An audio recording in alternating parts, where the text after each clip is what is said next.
I'm here in Park City, Utah with my good friend Paul Zane Pilzer. Paul, how are you? Great. Paul invited us to his home, magnificent, interesting home up here in the mountains. And we just finished an interview for the network marketing documentary that's coming out the end of this November. And Paul's actually going to be at the event speaking as well. He's going to be just coming off a tour in China. And Paul is a entrepreneur. He is a college professor. He is an author of 11 best-selling books. The first book that I read that changed my thinking on distribution and how network marketing fit in the world was a book called Unlimited Wealth. I'd still recommend you get that book today.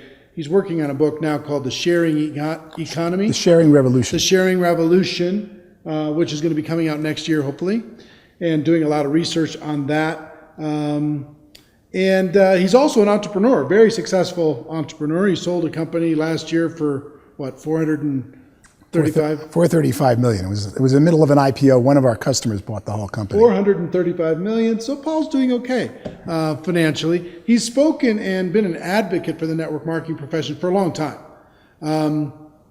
So first of all, thank you for agreeing to do the documentary. Thank you for saying hi to this community. Just so you know, this community is about 500,000 people around the world in hundreds and hundreds of network marketing companies and over 100 countries that watch this on a daily basis. So I want to just turn the camera on and have you say hello to them, but also share with me or share with them what you shared with me about the value of network marketing, what's happening in the economy today, and what you see moving forward in the future. The world economy, led by the U.S. economy, is in great shape. Our gross domestic product is going up every quarter by substantial numbers for the last few years. And I'm predicting far greater economic growth in our actual output, what we produce.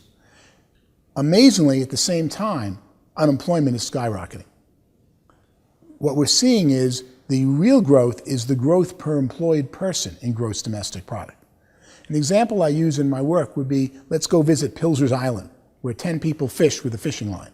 And they go out every day and they barely catch enough fish with their line for each fisherman to feed their wife and their kids. And all of a sudden, new technology shows up, a missionary with a net. Now 2 fishermen with the net, one to pilot the boat, one to throw the net, can catch all the fish that 10 used to with the lines. That's a 500% increase in productivity. The island still got the same amount of fish, but it's got 80% unemployment.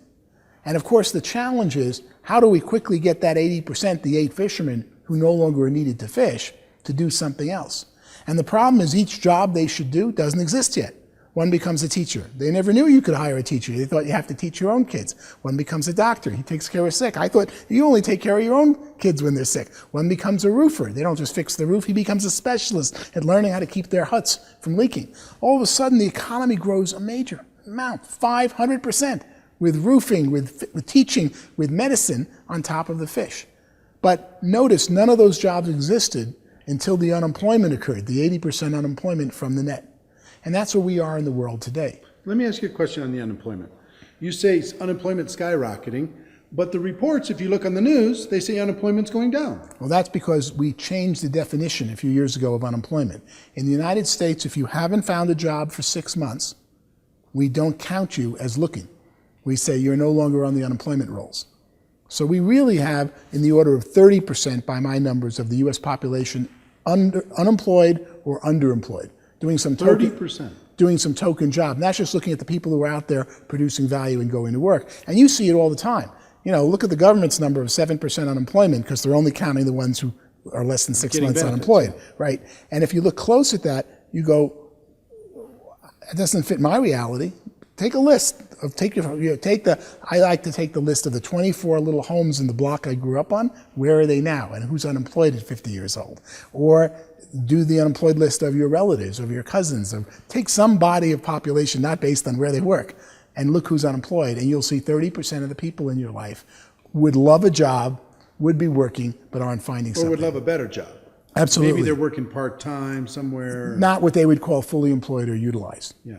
And then what we see is that those who are employed are making more money than ever before. We see that right now when you go to book an airline seat and they're all filled up. at prices 40, 50% above 5 years ago. We see that whenever you want to go to a certain restaurant or buy the newest car. They're all producing them, but you have to wait for it. So those who are doing well are doing better and better than ever before, and they're about 50, 60% of our economy. The challenge and crisis is, what are we going to do worldwide with the people who are laid off because we no longer need vinyl records or digital CDs or CD-ROMs or all these new things as technology keeps changing, and we find better ways to do things more efficiently.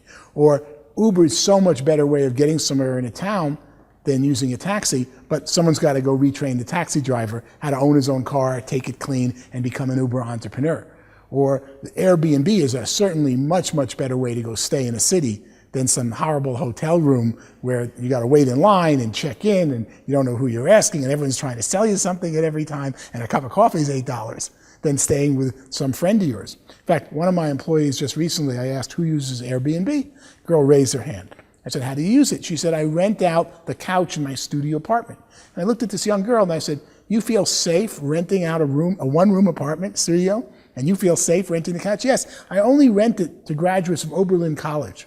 I go, why Oberlin? Well, they like music. It's a great music school. And I went there, and when they tell me who they are, I check out on the web. I sign in as an Oberlin alum, and I see that they're really who they are. And then we usually have a lot in common because they're often from the same class. What a great world. Have a fascinating guest this weekend, and she pays for 110% of her rent by renting 10 days in a ski town, the couch in her studio apartment, to someone who went to college that she may or may not have known before. We see so many improvements in the world due to technology happening fast. But the scary thing is, what are we going to do with the unemployed? And that, of course, brings me to why I love network marketing so much. And love is really the right adjective here.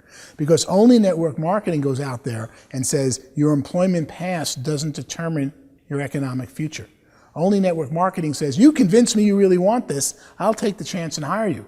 But I wouldn't hire you as an employee coming up with the money and the forms and having to pay you whether you produce or not. I'm going to hire you, but you're only going to make money if you listen to me and we train you together and we work and can succeed. So only network marketing has the opportunity to offer opportunity to so many people who have fallen off track. And that is unemployment, particularly the unemployment caused by structural unemployment, that's changes in technology, is the greatest crisis facing the United States and the developed world today. Because eventually, when you hit 60, 70% unemployed, you're in big trouble. Saudi Arabia has 90% unemployment because they pay people for not working and they import all their labor, and they become the hotbed for spawning so many bad activities and bad formats. We're right behind them unless we find ways to retrain people who are displaced by technology, and network marketing leads the way in making that happen. So tell me what you think about the future of network marketing. As we retrain these people, new skills, entrepreneurial skills, we teach people how to be entrepreneurs, take charge of their life, run their own life, get away from that job if they want to, have that extra income, build a career. What do you see as the future? Well, ultimately, the companies that succeed today in network marketing, while they think it's their product or something that's unique, what they're really succeeding at is intellectual distribution, distributing information about a product or service that will improve your life. Original network marketing was carrying goods, distributing when there wasn't UPS, there wasn't the post office, and you had to take them out of your trunk and lug product all over the place. Today, network marketing, virtually every network marketing company, is really about somebody teaching something else to someone, teaching a better method to someone, a better product, a better business way of doing business. And that is the strength of network marketing, and that's the bottleneck. As new technology comes up that would allow an Uber, an Airbnb, or so many things I'm studying in the sharing economy to exist, someone's got to teach the consumer how to use the new technology. And network marketing, while you think you're developing your wellness business, you're really developing your skill business at teaching other people new things. And that's going to be where the big money is. It already is in network marketing.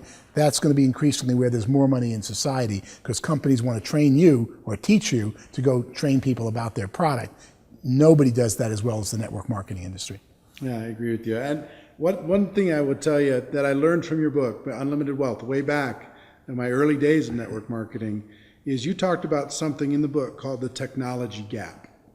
The difference between where technology was in its inside of a company and where it could be, where it could or individuals, the way in which you shave or drive to work, and the better way you don't know about yet. And what little things sometimes stick in my brain, and they change the way I think from then on. And from then on, I thought about everything that I did. Where was I on this skill, my personal skill, on finding people to talk to about my business? Where was I, and where's the best? What's the best there is? What's the blue chip standard?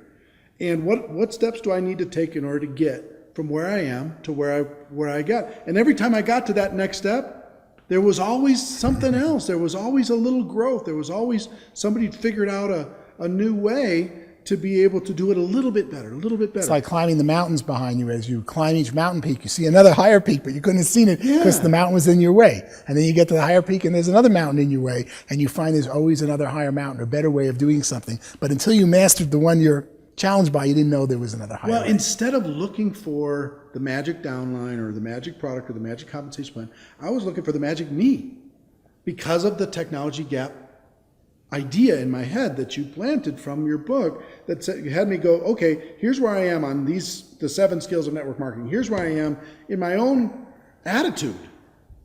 So talk about for a moment just about the value of deciding to be a lifelong learner, the value of getting excited about a new idea, and why network marketing rewards that so well and encourages that so well. Mm-hmm.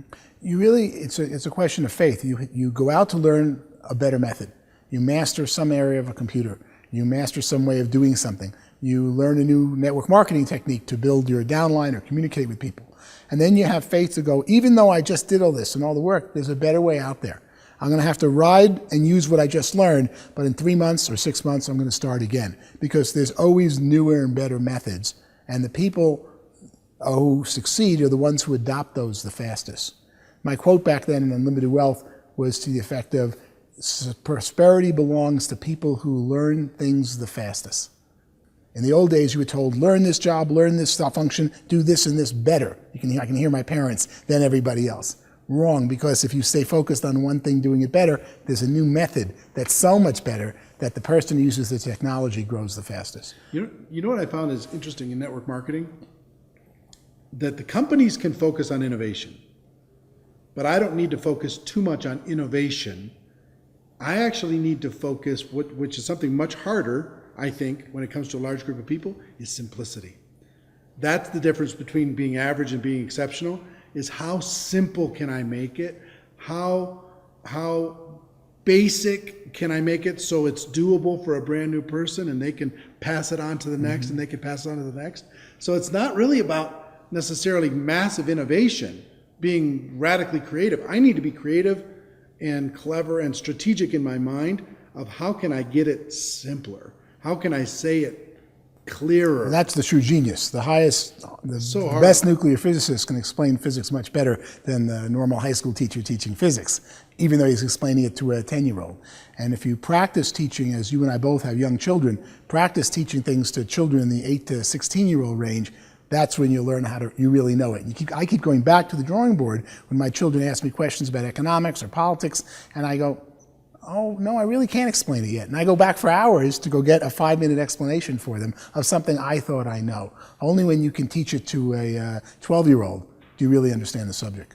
Well, Paul, we talked, we've been taking up a good portion of the time today. We talked probably an hour and a half on just the documentary itself before we decided to do this real quick. But I can't wait to see you in November at the Mirage in Las Vegas. Can't wait for you to enlighten people on all of the research that you've done and the value that you can bring to that community. I want to thank you for what you've contributed to my life and my career and my thinking, and what you've done for millions of other people in the network marketing profession. So I appreciate you, my friend. Thank you very much. All right.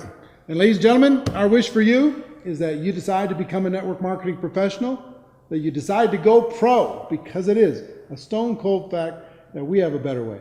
Now let's go tell the world. Everybody have a great day. I'll see you next time. Take care. Bye-bye.